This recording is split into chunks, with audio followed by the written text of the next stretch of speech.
Hello students, welcome back. आज के इस वीडियो में हम लोग संस्कृत का जो गद्यांश होता है, अनुच्छेद होता है, ठीक है। अनुच्छेद में हम लोग सारे के सारे इम्पोर्टेंट जितने भी अनुच्छेद होते हैं जो आप लोग के एग्जाम में 7 मार्क्स का आता है, ठीक है ना। ये 7 मार्क्स ये कैरी आउट करता है, जिसमें आप लोगों को 7 लाइन लिखने होते हैं, ठीक है ना। किसी एक विषय पर 4 विषय में दिया रहता है, मतलब 4 टॉपिक दिए हुए रहते हैं, उसमें से किसी एक टॉपिक पर आप लोगों को 7 वाक्य लिखने होते हैं। तो हम लोग जो है इस वीडियो के माध्यम से उसी अनुच्छेद के बारे में समझेंगे। जितने भी इम्पोर्टेंट होता है वीवीआई होते हैं वो सारे के सारे इस वीडियो में हम लोग कवर अप कर लेंगे, जिसमें से एग्जाम में आप लोगों के में भी 4 का 4 इसी में से रहेगा, ठीक है ना। तो आप लोग को जो इजी लगे या फिर सब का सब आप लोग तैयार कर सकते हैं, जिससे आप लोग का एग्जाम में जो 7 मार्क्स है वो पूरे के पूरे अच्छे से कंप्लीट हो जाएंगे, ठीक है। तो बिना लेट किए स्टार्ट करते हैं वीडियो, जिसमें सबसे पहला जो है अनुच्छेद है हम लोग का अस्माकम ग्राम, हमारा गांव। जब हमारा गांव दे, अस्माकम ग्राम दे, तो हम लोगों को यही 7 लाइन लिखना है। किसी किसी में हम 8 लाइन या ज्यादा भी लिखे हुए हैं, तो आप लोग को 7 लाइन ही लिखना है, जिसमें से आप लोग को जो आसान लगे वो लिख सकते हैं।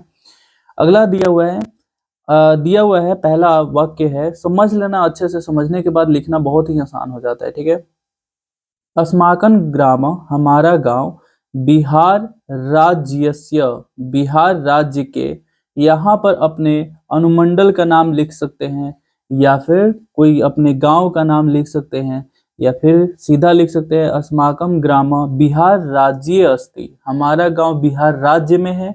या फिर ये लिख सकते हैं, ये इसका अर्थ हो जाएगा, ये जो लिखा हुआ है इसका अर्थ होगा अस्माकं ग्राम, हमारा गांव, बिहार राज्य के चकिया अनुमंडले अस्ति, चकिया मंडले अस्ति, चकिया मंडल में है।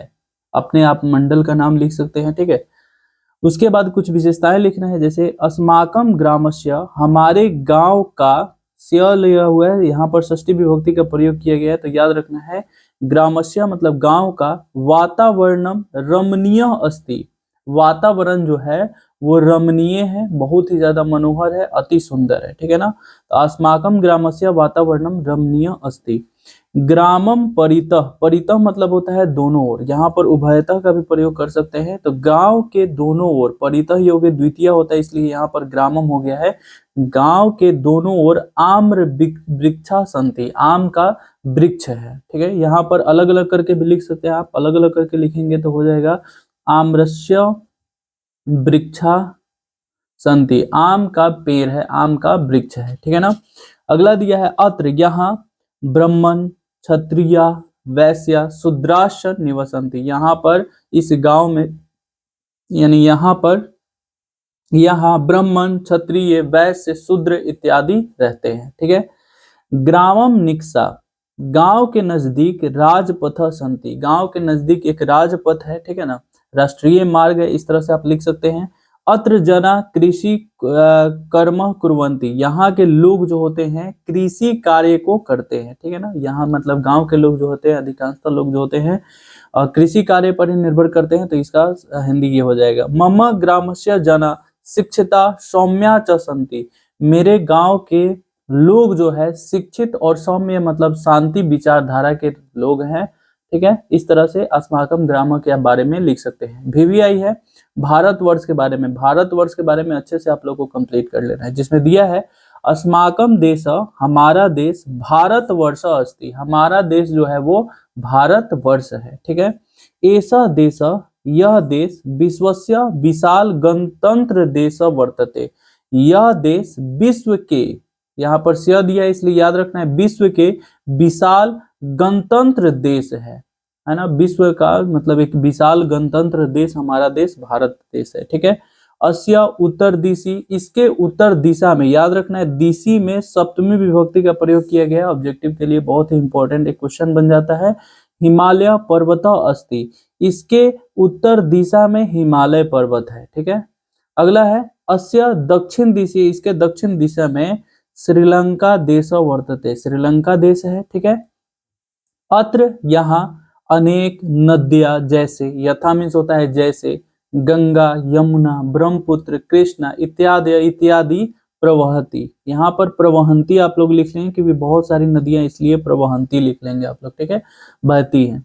अत्र अनेका, यहाँ अनेक जना शांति पूर्वकम निवसंति, शांति पूर्वक रहते हैं, ठीक है ना, सभी लोग एकत्व भाव से रहते हैं। ये भारत भूमि की एक महत्वपूर्ण विशेषता है। भारतवर्ष कृषि प्रधान देश अस्ति, हमारा देश जो भारतवर्ष है एक कृषि प्रधान देश है। यहाँ के लोग जो होते हैं अधिकांशतः वो कृषि कार्यों पर निर्भर रहते हैं। भारतस्य उत्कर्षम अस्माकः धर्म, भारत का उत्कर्ष करना, उत्कर्ष मतलब वृद्धि करना, उसमें मतलब इसकी वृद्धि करना, इसमें विकास करना, ये हमारा धर्म है, परम धर्म है, ठीक है ना। तो इस प्रकार से जो है दो हम लोग, इसमें 8 लाइन है, आप लोग 8 पंक्ति है, लेकिन आप लोग को एग्जाम में बस 7 पंक्ति लिखने हैं, ठीक है ना। 8 पंक्ति नहीं लिखने है, 7 पंक्ति लिखना है, जिससे आप लोगों को 7 मार्क्स मिलेगा, ठीक है। दो जो है हम लोग अनुच्छेद कर लिए, अब तीसरा अनुच्छेद की ओर बढ़ते हैं, ठीक है। जो दिया है तीसरा अनुच्छेद जो है हम लोग का वसंत ऋतु पर है, ठीक है। तो वसंत ऋतु के बारे में हम लोग देखेंगे। दिया है भारतवर्षे षड ऋतु भवन्ति, भारतवर्ष में 6 ऋतुएं होती हैं, ठीक है ना। भारतवर्ष में 6 ऋतुएं होती हैं। अगला पंक्ति है तेसु वसंत रमणीय ऋतु अस्ति, उनमें वसंत ऋतु जो है बहुत ही ज्यादा मनोहर और रमणीय होता है, जो सभी को भाता है, ठीक है। अस्य वातावरणम रमणीय भवति, इसका वातावरण जो होता है बहुत ही ज्यादा आनंददायक होता है, ठीक है। अस्मिन काले, इस काल में न अति ना ही ज्यादा उष्णम न शीतम च भवति, ना ही अत्यधिक मात्रा में उष्ण यानी गर्मी होता है और ना ही ज्यादा ठंडा होता है। अस्मिन काले, इस काल में वायु मंदम मंदम प्रवहति, हवा जो है धीरे धीरे बहता है, बहुत तेजी से, बहुत स्लो जो है नहीं बहता है। बिहगा कुजंती, पक्षियां जो है कुकती हैं। कोकिला मधुरम गायंती, है ना, कोकिल जो होते हैं वो मधुर गाते हैं। वृक्षेषु, वृक्षों में नवानी पल्लवानी प्रस्फुरंती, वृक्षों में नए नए जो होते हैं कुंपल आ जाते हैं, नए नए मंजर आते हैं, ठीक है ना, फूल खिलते हैं। ममा प्रिय ऋतु बसंत अस्मि, मेरा जो प्रिय ऋतु है वो बसंत है, ठीक है। और इस प्रकार से इसमें भी 8 पंक्ति है, लेकिन आप लोग को एग्जाम में 7 पंक्ति ही लिखना है, ठीक है। अगर बसंत ऋतु पर आता है तब, या ममा प्रिय ऋतु पर भी आता है तब भी आप ये लिख सकते हैं, ठीक है।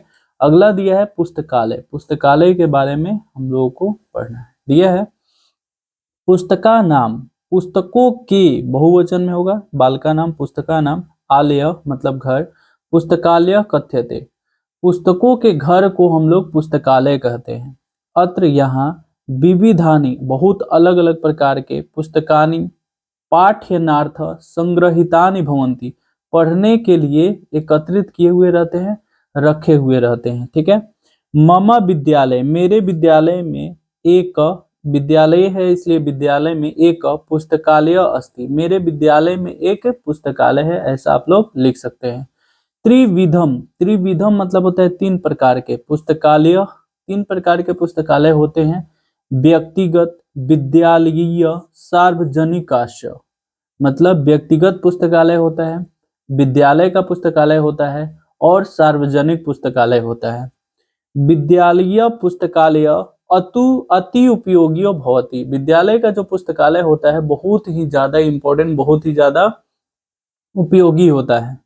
संप्रति आजकल गतिशील पुस्तकालय अपि अस्ति, आजकल जो है गतिशील लोग जो है वाहनों में पुस्तकालय को लेकर एक जगह से दूसरी जगह घूमते हैं, ताकि लोग जो है उसका शिक्षा मतलब उसे प्राप्त कर सके, पुस्तकालय से पुस्तक लेकर लोग शिक्षा ग्रहण कर सके। अहम अपि, मैं भी प्रतिदिनम पुस्तकालय गच्छामि, मैं भी प्रतिदिन पुस्तकालय जाता हूँ, ठीक है। और इस प्रकार से हम लोग जो है पुस्तकालय पर 7 पंक्ति जो है तैयार कर लिए। इसी तरह से आप लोगों को लिखना है 7 पंक्ति, 7 में से 7 मार्क्स आप लोगों को मिलना ही है। अगला दिया है अस्माकम राष्ट्रपिता, हमारे राष्ट्रपिता महात्मा गांधी के बारे में दिया गया है, ठीक है ना। तो पहला पंक्ति है महात्मा गांधी अस्माकम राष्ट्रपिता अस्ति, महात्मा गांधी जो है हमारे राष्ट्रपिता है। अस्य जन्म, इनका जन्म गुजरात राज्य से, गुजरात राज्य के पोरबंदरे अवध, पोरबंदर में हुआ है। महात्मा गांधी महोदय शांति अग्रदूत अहिंसया च अस्ति, मतलब शांति में और अहिंसा में वे सबसे आगे रहते थे। स महामानव अस्ति, वो एक महान मानव थे। अस्य प्रभावदेव उनके प्रभाव से, उनके कार्य से भारत स्वतंत्र हो जाता। भारत जो है वो स्वतंत्रता की प्राप्ति हुई, भारत को स्वतंत्रता की प्राप्ति हुई। तस्य महान उपकार देशोपरि विद्यते, उनका जो है देश के ऊपर एक महान उपकार है। सर्वे भारतीय, सभी भारतीयों के लिए प्रेरक पुरुष रूपेण, प्रेरक पुरुष में, ठीक है, अति प्रसिद्ध भवती, वे एक बहुत ही ज्यादा प्रसिद्ध हुए। ठीक है, इस प्रकार से हम लोग पांचवा जो है अनुच्छेद कंप्लीट कर लिए। अब अगला देखते हैं अस्माकम विद्यालय पर, हमारा विद्यालय। तो अस्माकम यहाँ पर जो है अस्माकम विद्यालय पर लिखेंगे हमारा विद्यालय पर, तो अहम डैश, अपने विद्यालय का नाम लिख लेना है यहाँ पर, विद्यालय पठामी, मैं विद्यालय में पढ़ता हूँ, अपने विद्यालय का यहाँ पर नाम लिख लेना है। विद्यालयस्य, विद्यालय का भवनम अति सुंदरम श्वेत रूपानी च अस्ति, विद्यालय का भवन बहुत सुंदर और सफेद रंग का है। अत्र अध्यापनस्य, इसके यहाँ अध्यापन से सुव्यवस्था अस्ति, मतलब अध्यापन के लिए, अध्यापन के अच्छी व्यवस्थाएं हैं। मम प्रधानाचार्य, मेरे प्रधानाचार्य एवं ही संस्कृत अध्यापक अस्ति, संस्कृत के अध्यापक हैं। स्वाध्यायेन अस्मान पाठयति, वे जो है बहुत ध्यान से, अच्छी तरह से हम लोगों को पढ़ाते हैं। मम विद्यालय, मेरे विद्यालय में उद्यानम अपि अस्ति, उद्यान भी है, बगीचे भी है। मम विद्यालयस्य परीक्षा परिणामम, मेरे विद्यालय का परीक्षा परिणाम अति उत्कृष्टम भवति, बहुत ही अधिक उत्कृष्ट है ना, अच्छा आता है परिणाम। उसके बाद है हिमालय, हिमालय के बारे में। तो भारतस्य उत्तरस्याम दिशि, भारत के उत्तर दिशा में पर्वत राजा हिमालय विराजते, पर्वतराज हिमालय है।